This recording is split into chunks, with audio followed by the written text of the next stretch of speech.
Welcome to The Landscape, your show about America's parks and public lands. I'm Aaron Weiss at the Center for Western Priorities in Denver. And I'm Kate Groetzinger in Salt Lake City.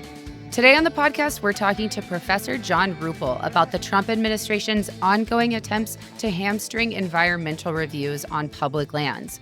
But before we get to that conversation, let's do the news.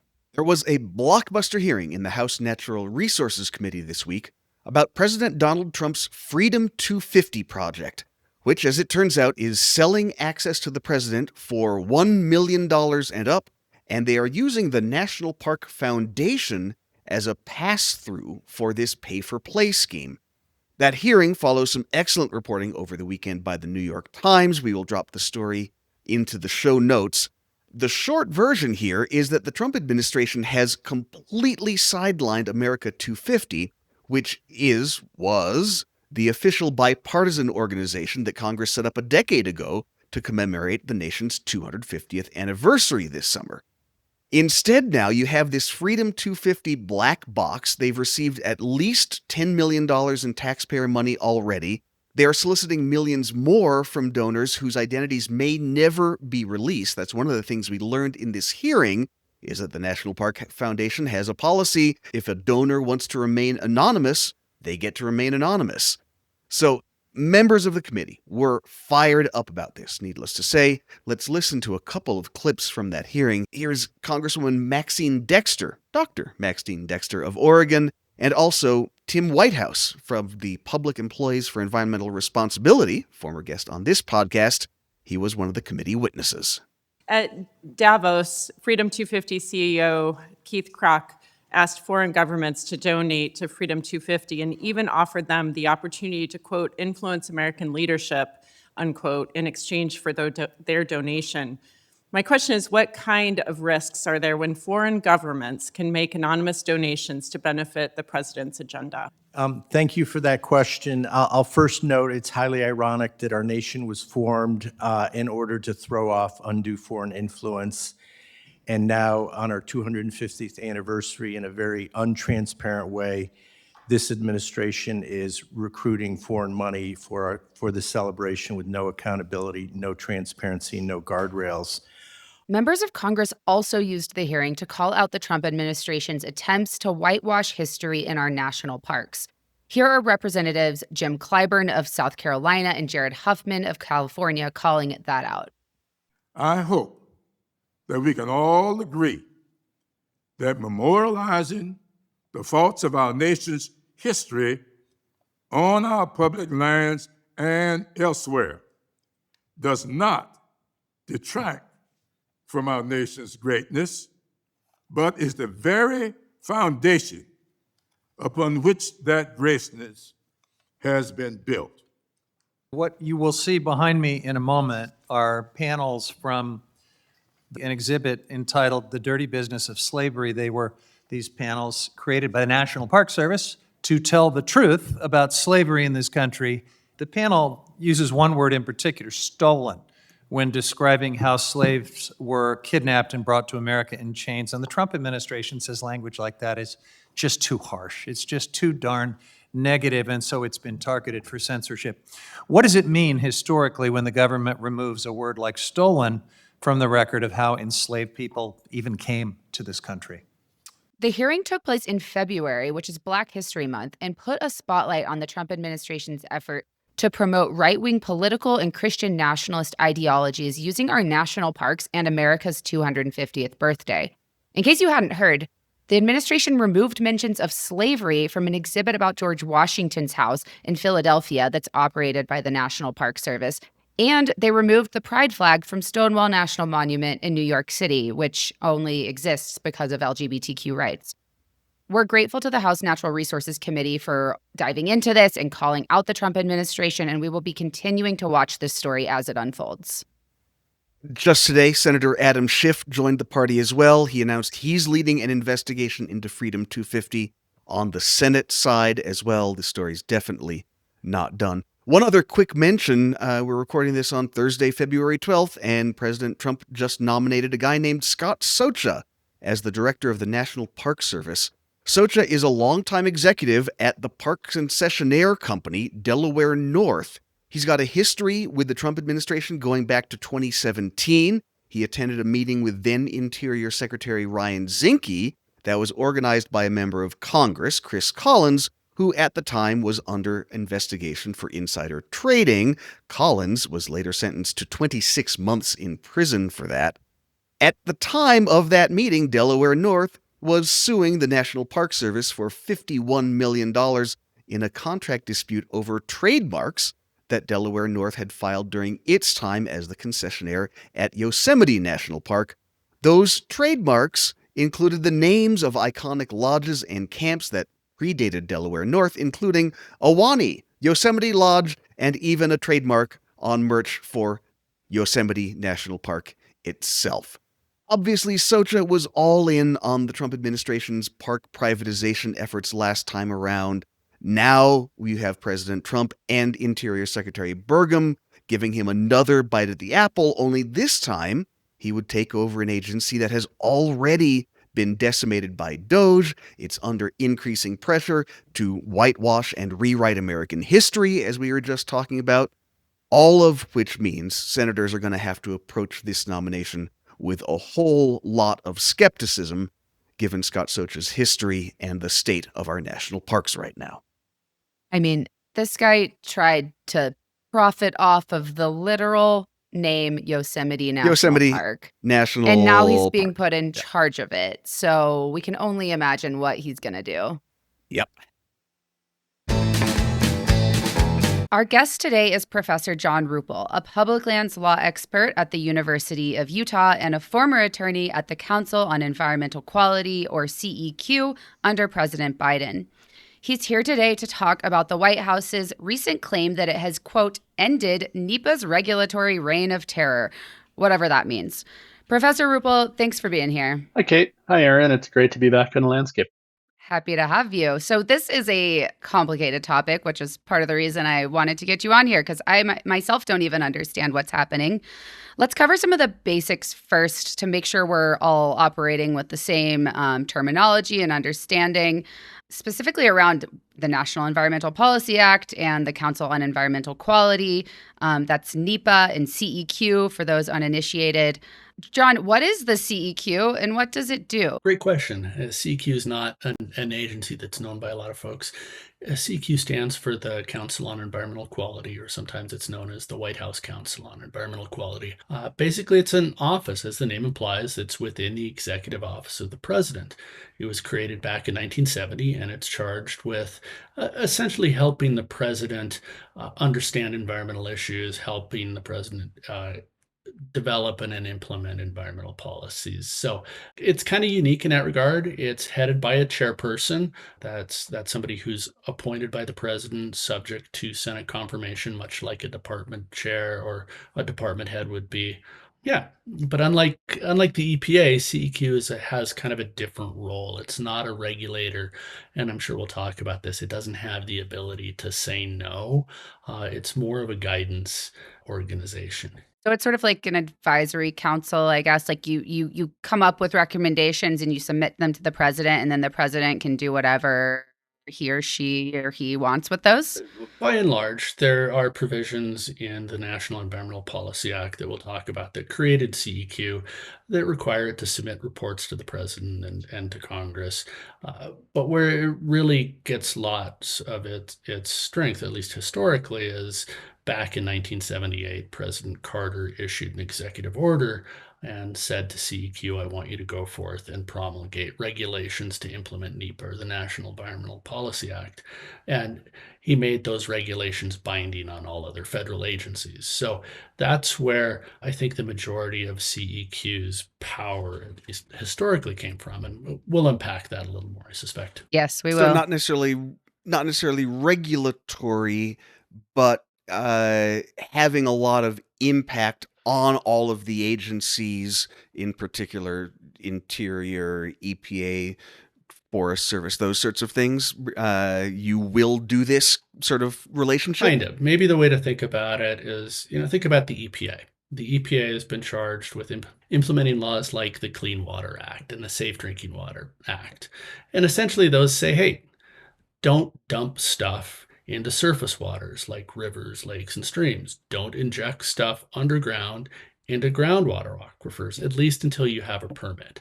And EPA's job is, to say no unless there's a permit in place that sets forth, the requirements for those kinds of discharges. Unless the EPA has said, we're going to set a threshold of impact here.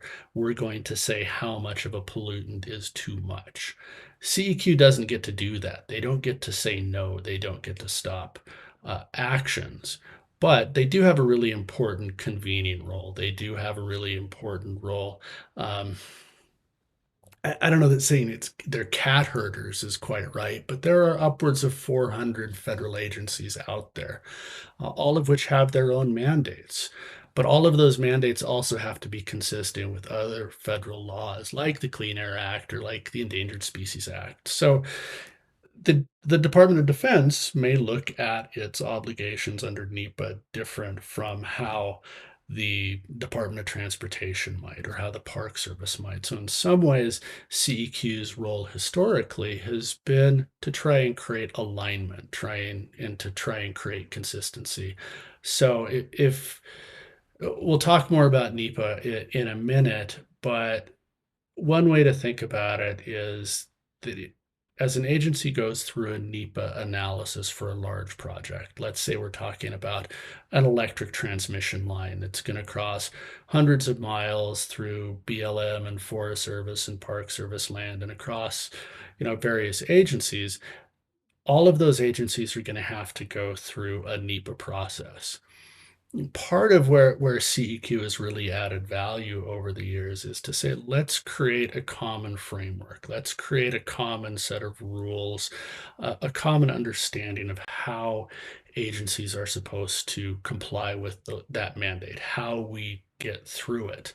And that makes things work easier. You can imagine how life would really bog down if you have 400 separate agencies or more, all trying to figure out what their process is, what their procedures are, how they're going to go about working together, or how they're going to meet what is really a procedural mandate under NEPA. So let's go back a little bit and define NEPA. It's the National Environmental Policy Act. I think a lot of our listeners are familiar with it. John, will you just sort of give us a quick run through and then maybe go back to that thing you mentioned with Carter tying CEQ to NEPA and really flesh out what that relationship is? Sure. So NEPA is the National Environmental Policy Act. It's not the National Environmental Protection Act. It doesn't say no the way some other statutes would. But it's really, really important. It's so important that a lot of folks have called it the Magna Carta of U.S. environmental law. What it does is it basically says to federal agencies, before you make a decision that is likely to have impacts on the environment, you need to stop, look, and listen. You need to think about what are the likely unintended impacts of your project. Maybe that's an alignment of a highway. Maybe that's, building a new wastewater treatment facility. What are the things that we need to be thinking about in terms of environmental impacts, whether that's to air, water, species, cultural resources, whatever. And NEPA basically says before you make a decision, you need to think about what those impacts are. You need to think about whether there are alternative ways to get to the same end that might have a lower environmental footprint, that might do a better job of avoiding impacts to local communities or cultural resources or things like that. It says to the agency, you have to do that, and you have to do that in a public way. You have to be able to tell, it used to say that. It says that you should have a public process. We recognize that there are people that are likely to be impacted by these kinds of decisions, and we want to make sure that they, one, are aware of the decisions that are being made. They have an opportunity to engage with federal decision makers before a final decision kind of lands in their lap, so that maybe they can point out a way to make a decision better. So that's kind of NEPA in a nutshell. We can get into a more granular detail about how agencies go about that process. there are different levels of analysis. So we're not going to look at a major project like building that interstate transmission line or operation of the Hoover Dam the same way we would look at, going into the Forest Service and, repairing a campground. They both may have environmental impacts, but they're not the same. We're going to treat them different. We're going to recognize those differences, and we're going to make sure that the analysis kind of fits the project. So, to get back to your question, Kate, that's kind of NEPA in a nutshell. It's stop, look, listen. It's, think of all the dadaisms you want. It's measure twice, cut once. It's, look before you leap. It's all of those things. So it's about process. And the statute itself doesn't have a whole lot of granular detail about how agencies are supposed to do that. So that's why shortly after NEPA was enacted in 1970, the president issued an executive order, and he said, "Hey, CEQ, why don't you guys go out and kind of help people? Draft some guidelines, help agencies understand what they're supposed to do and how they do it." So CEQ did that. They drafted guidelines, and that worked about as well as you might expect. Guidelines are guidelines, right? Some agencies were like, cool, we're going to follow this very carefully. Others were like, not so much. They're guidelines. We'll just do our own thing. And some of the reviewing courts reacted similarly. Some looked at the guidelines as being, what lawyers would call persuasive precedent and being really valuable in evaluating agency actions. Others looked at it and said, they're guidelines, moving on. So jumping forward a little bit, in 1977, President Carter said, enough. This isn't working. We need stability. We need certainty. We need predictability. So he issued another executive order and said to CEQ, go forth, take those guidelines that are, advisory, and turn them into something that's mandatory, something that's enforceable, something that has legal teeth. Promulgate those as regulations that are enforceable as law. And he said, every other federal agency, listen to CEQ. Those regulations, they're binding on you. So CEQ did that back in 1978, and for 40 or so years, that created a pretty stable framework in terms of the rules that applied. How agencies went about implementing NEPA. I get to what just changed in a second, but a quick clarification. NEPA is about environmental impacts. Does NEPA talk about cultural impacts and historical impacts, whether it's traditional indigenous cultural sites or, for example, the East Wing of the White House, or is that a different law? It's a great question. I kind of take that in two parts. NEPA, or at least the CEQ's regulations, when they first came out, they defined what the statute calls the human environment very, very broadly. So it includes not just bugs and bunnies and things like that. It also includes, humans and their relationship to and their connection to the environment. It includes historical resources and cultural resources and aesthetic resources and all of those things that we think about in a much broader context. So if you're thinking about kind of a big NEPA decision, like if the Forest Service is developing a land management plan, how to guide them, how are they going to manage this multi-million acre landscape for decades to come? They're going to be thinking about, that what areas are appropriate for recreation, what areas maybe are appropriate for conservation because they have some sensitivity. Where is it appropriate to have timber harvest? And NEPA kind of helps you work through some of that balancing. But in terms of the East Wing of the White House, that gets a little weird because because of its status as the White House within the Park Service unit, because of other historical historical preservation laws that are unique to the White House. So I don't think I want to touch that one. Okay. All right. So that brings us from Carter up to second Trump administration. And a couple weeks ago, White House announced that CEQ has taken the final administrative action to complete one of the Trump administration's most significant deregulatory efforts, affirming the removal of CEQ's NEPA implementing regulations. So, translate that for us. What does removing CEQ's NEPA implementing regulations mean in practice? Yeah, there's a lot to unpack, and I think there's a need to kind of translate Trump speak sometimes. But let's step back a little bit, because I think it's important to understand, how regulations and how the difference between statutes and regulations and how they come into effect. So Congress, of course, passes laws. You get uh, identical language approved in both the House and the Senate, sent over to the president. The president then signs the bill into law. It becomes law.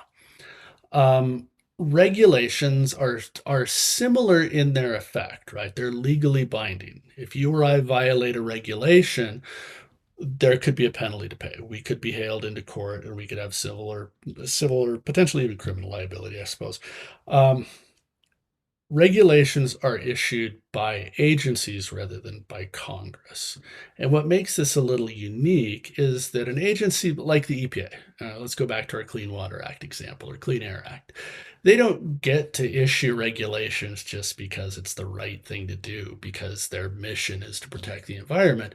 They have to have some authority delegated to them by Congress. Congress passed, the Clean Air Act, the Clean Water Act, whatever, and said, okay, we as a body recognize there are certain pollutants that are harmful to human health and the environment. We're not really toxicologists. We're not epidemiologists. You, EPA, you need to figure out what are the most pressing pollutants, what levels of either emissions or ambient quality levels in the air or water are harmful. And then you can set standards that prevent exceedances of that, or tell us what to do if bad things happen. CEQ is a bit different, right? Oh, I should say, so EPA can't go beyond that authority that's been delegated to them by Congress. But when we go back to CEQ and we think about NEPA, the statute itself never gave that authority to CEQ. CEQ's charge was to advise the president. Now, the president has certain inherent authority as the head of the executive branch, and President Carter used that when he said to CEQ, go forth and issue these uniform regulations. But that EO, executive order, was essentially the only clear source of authority to CEQ. So when President Trump came in day one of his second term, one of the first things he did was sign an executive order that repealed President Carter's order. That was the only authority that CEQ had. Thereafter, it's left sitting there saying, well, now what? Part of what President Trump did is he said to CEQ, go ahead, now you get to go repeal your regulations, and I want you to move forward and issue some guidance or guidelines that, may help agencies as they move forward, but they're not going to be binding. And then those other agencies, they're now charged with setting up their own NEPA processes. They may do that through a binding regulation. They could do that through guidance. They could do that, or external guidance. They could do that through internal guidance, kind of the manuals and handbooks that most agencies have. So there are different ways of doing that. And CEQ has stepped up to the plate, I think, as best they can. They have drafted kind of a template for what agency NEPA implementation procedures might look like. I think it's as good as they've done the best they can with the hand they've been dealt. But for better or for worse, some of those agencies got out in front of EPA and set up their own procedures before they had these models. Some of them, again, went kind of the full regulatory mode. Some went guidance. And now we're kind of unpacking that. We're seeing a lot of some inconsistency. I don't want to overstate it, but there are inconsistencies in areas that could prove problematic. that could end up going back to that transmission line example, the project that goes through BLM, Forest Service, Park Service, Fish and Wildlife Service, Land, those four agencies, they may be bringing their analysis together in somewhat different ways when they should really be working together. So we've created a silo, and we've created a level of uncertainty when, for the last 40 years, the goal has been to create kind of predictability, certainty, and a level of uniformity that made the process, I think, a little easier to work with. Not to say it was perfect. I think there's definitely room for NEPA reform, but I'm not sure blowing up the regulatory model was the way to do it. Ah, I see. So one thing that was confusing to me, and also I just want to tease out that this timeline, you mentioned that this kind of already happened. They already repealed these uniform regulations. So I guess what was the announcement this past week then, that was done basically? Yes, I think essentially. So this gets a little complicated, and I apologize. Please hang with us here. So when an agency issues regulations, there's a process. That we have laws to make sure these things are done in a consistent, predictable way, and the public has knowledge. The public has an opportunity to engage.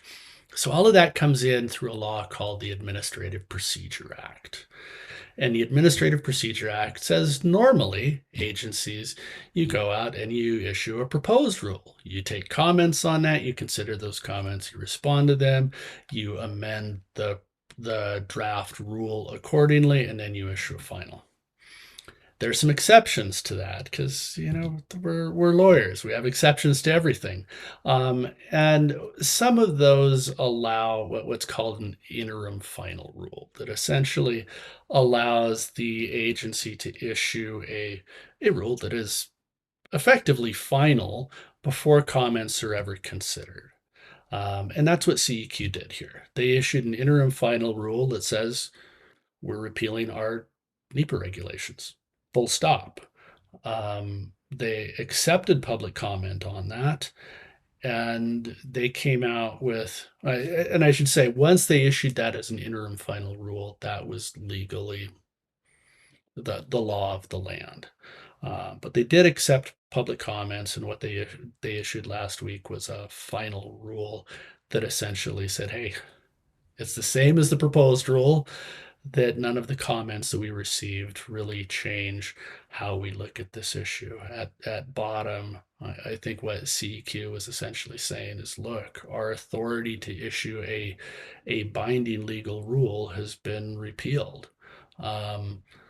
We don't have a lot of discretion in what to do moving forward. We have some discretion in what guidance might look like, but not in enforceable rules. So last week we just saw the finalization of the end of CEQ's binding regulations. Okay, so And- sorry, yeah, I'm sorry, just go going to ahead. wrap this timeline because it's complicated, but I think I've got it. So Trump issues the EO, repeals Jimmy Carter's mandate that says CEQ, you create these rules for all the agencies, or the implementation guidelines, I guess, that are binding. And then CEQ says, okay, cool, now we can't tell the agencies what to do. We'll just give you some advice. Good luck. And that kicks off this public comment period in which folks like you, I assume, can weigh in and say, hey, this is a bad idea or this is a good idea or whatever.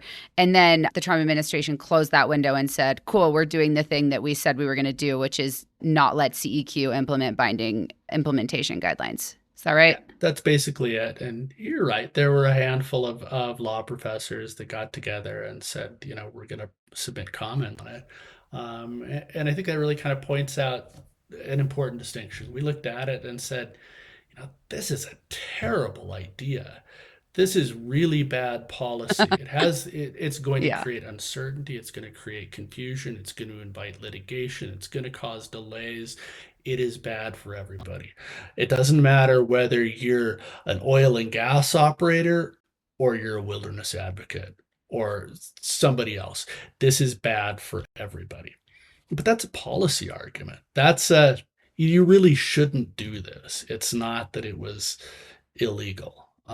So again, that would have been a great argument if the president had wanted to kind of think through the consequences of his decision, but he didn't, and CEQ wasn't in a position to kind of second guess his judgment. The executive order is binding on them. They were legally obligated to move forward, and they just didn't have a lot of space to within which to navigate. So I think they're The chaos is the goal.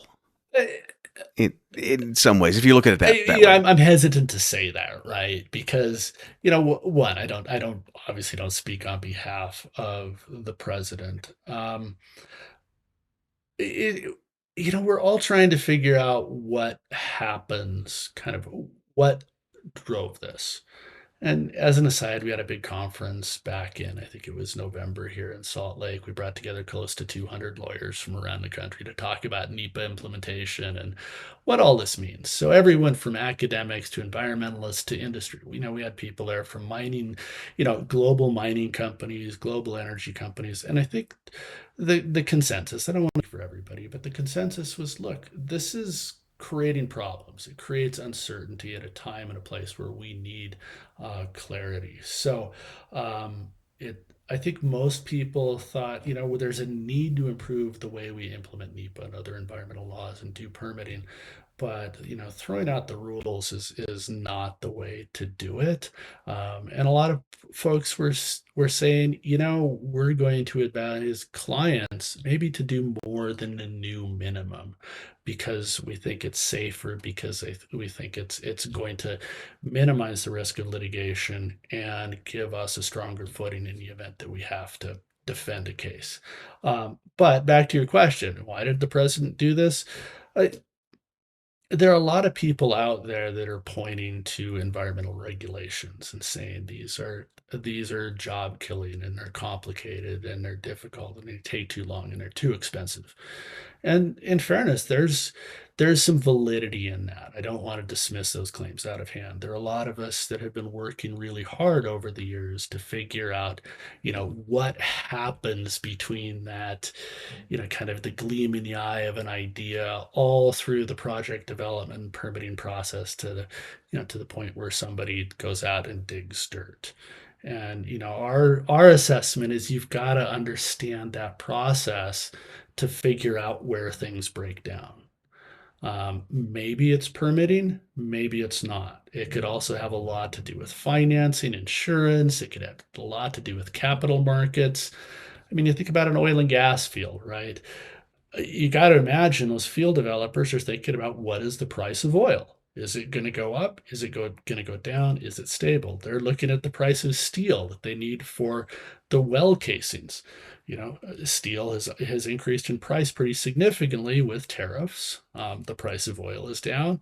So all of those things kind of play into the calculus. And rather than simply say, wow, it takes 7 years to approve a project, we have to say, wait, what of that is permitting? And within that, what can we do to make things more efficient? So, I mean, to make that less abstract, Aaron, imagine you have an oil and gas company, you have a lease to develop oil.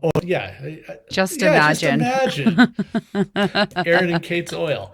So you have this lease, you want to develop a well on BLM land. You have to submit what's called an APD, or an application for permit to drill.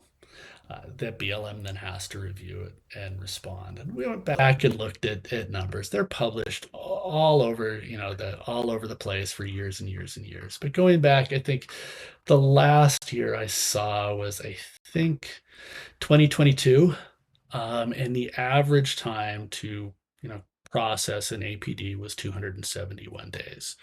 So we can debate whether that's too long or just right or too short or whatever.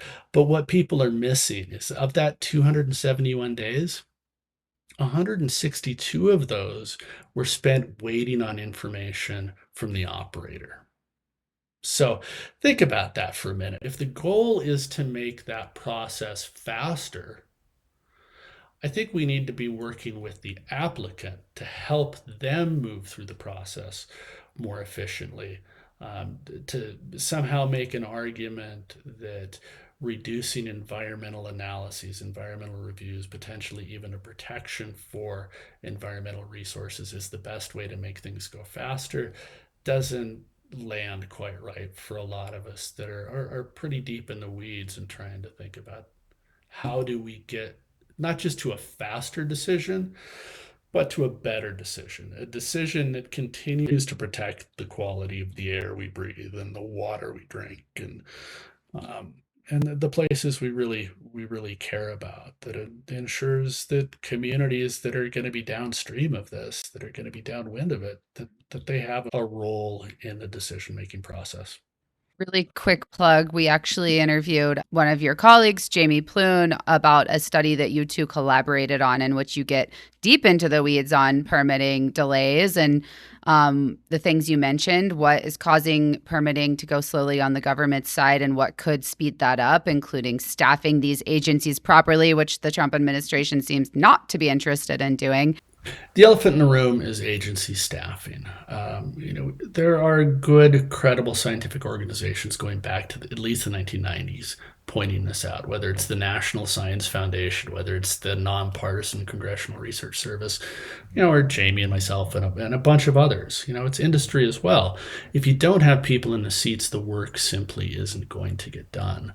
And resource management agencies, they were understaffed going into the in the Biden administration. We tried to build back some capacity there, but then to come in and have Doge and take an axe to 300, or I guess a chainsaw, not an axe, to 350,000 employees, that really has a consequence. Fairly technical question, but I think one that's important because of all of the folks who are doing this thinking about how do you rebuild functioning agencies and just get to the basic work of government if there is ever a day when there is not a Trump administration in place.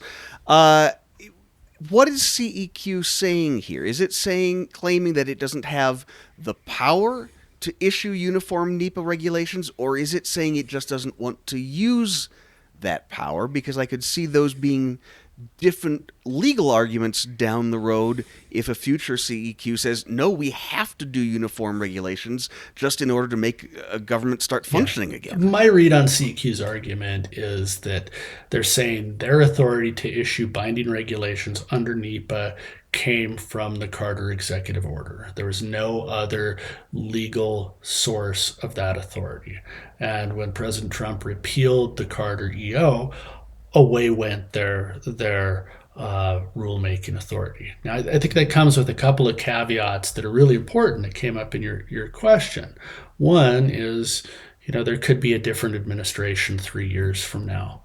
Because that authority came from an executive order, you could imagine the next administration coming in, issuing a new day one executive order that says, CEQ, you have the authority, or you are directed to issue regulations. Every agency in the federal government, you are directed to follow CEQ's regulations, and then we're back to where we were before, except we've got to go through that rulemaking process to reissue those regulations. So that's one possibility. The hopefully idealistic approach would be that Congress realizes that we are worse off now than we were a year ago, that what we need is stability and predictability, and Congress could then step in and say, all right, we are going to authorize CEQ to issue binding regulations, and we're going to direct them to do so. I think that would make a lot of sense. Again, I think there's an opportunity to think about how those regulations could be most effective, most efficient, how to move forward, how to maximize, the things we really care about. But that's a separate question. Let's ask that question. How does Congress factor into all of this? NEPA is a law, so Trump can't get rid of NEPA. But we know that members of Congress are working on reforming NEPA. So how does this change to CEQ sort of, interact with the efforts on the congressional level to perhaps weaken NEPA? I mean, it's a great question, and I think the first part of that is Congress could step in tomorrow. They could pass legislation, and they could reinstate CEQ's power. I mean, that assumes that President Trump would sign that. He probably wouldn't, but at least in theory, you could go down that route. But I mean, I can't help but call out Congress here. And to be clear, I'm not speaking on behalf of the university or the state or the College of Law or anyone else, but really, Congress has been sitting on its hands, and they deserve a massive share of the blame for where we're at right now. Congress has abdicated a lot of its governing authority over the last several years.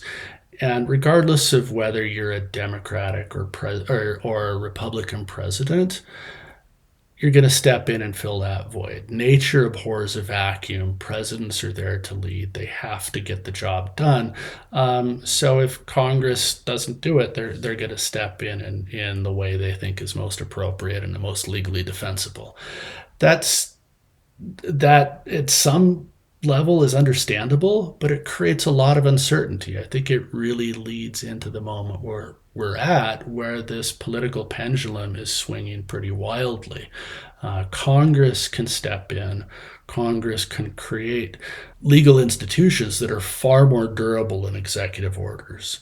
And they can legislate in ways that are much more, I don't want to say they're more pragmatic, but they can legislate in ways that I think could create, a bipartisan path forward. It seems like a weird thing to say in this moment, but I really think Congress needs to step up.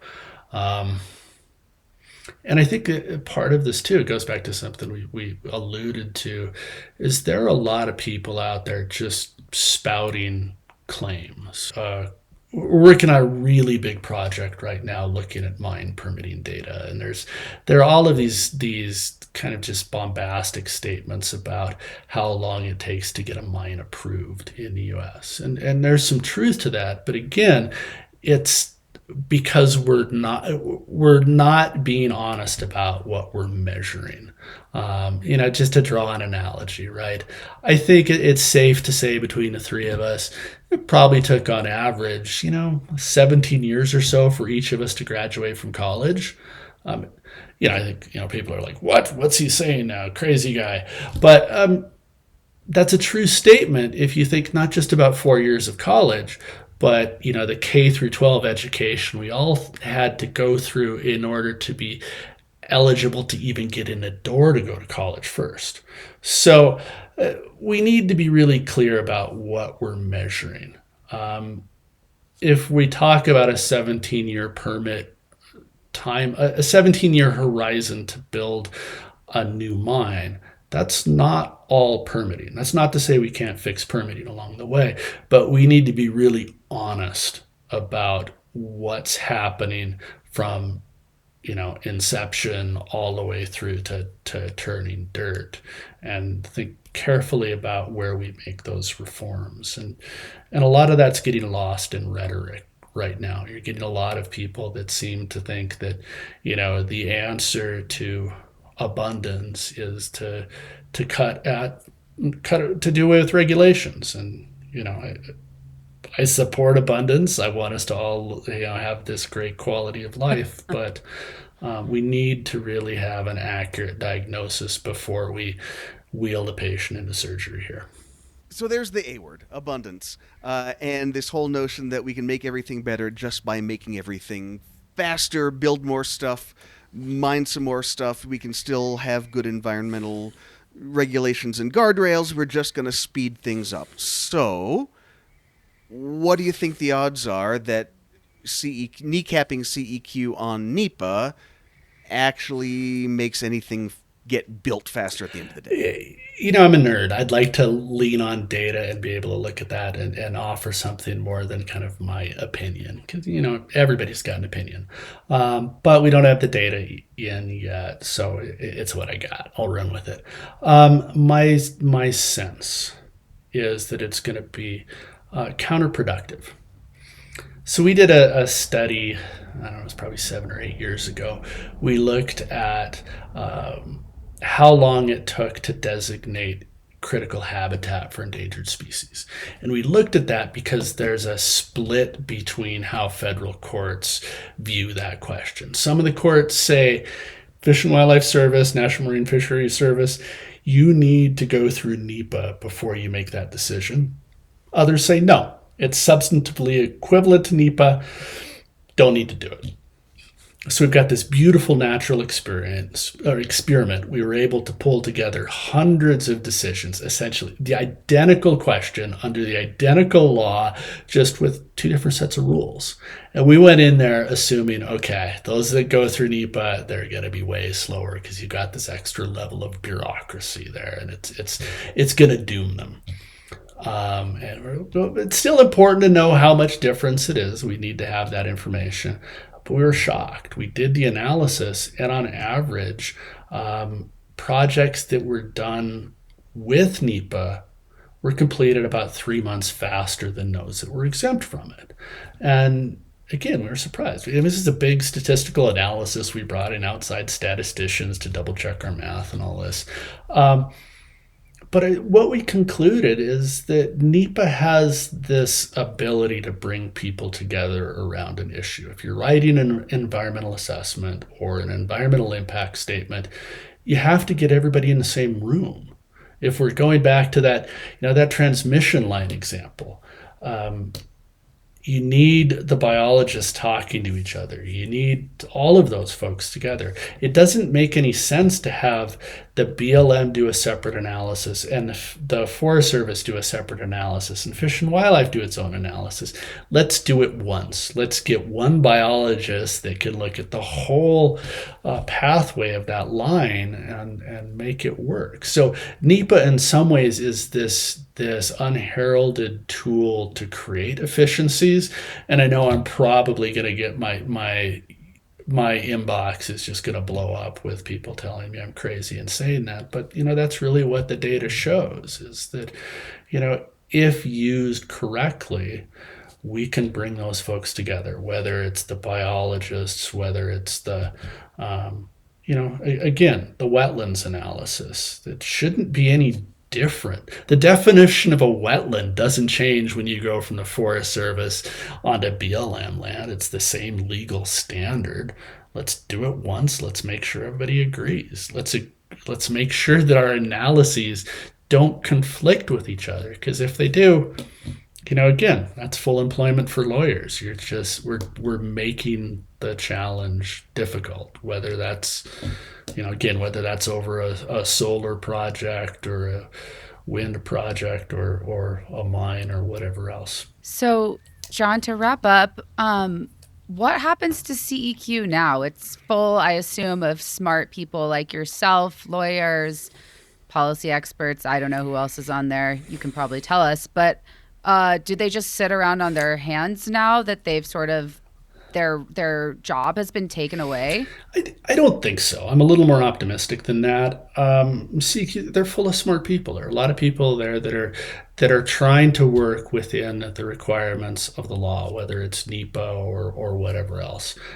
They recognize that they have a lot of power and they bring value as a convener. So I think they acknowledge that. They're going to try and work through that as best they can. When I got the call and was asked to join CEQ, I was talking to a guy named Justin Padot, who was our general counsel.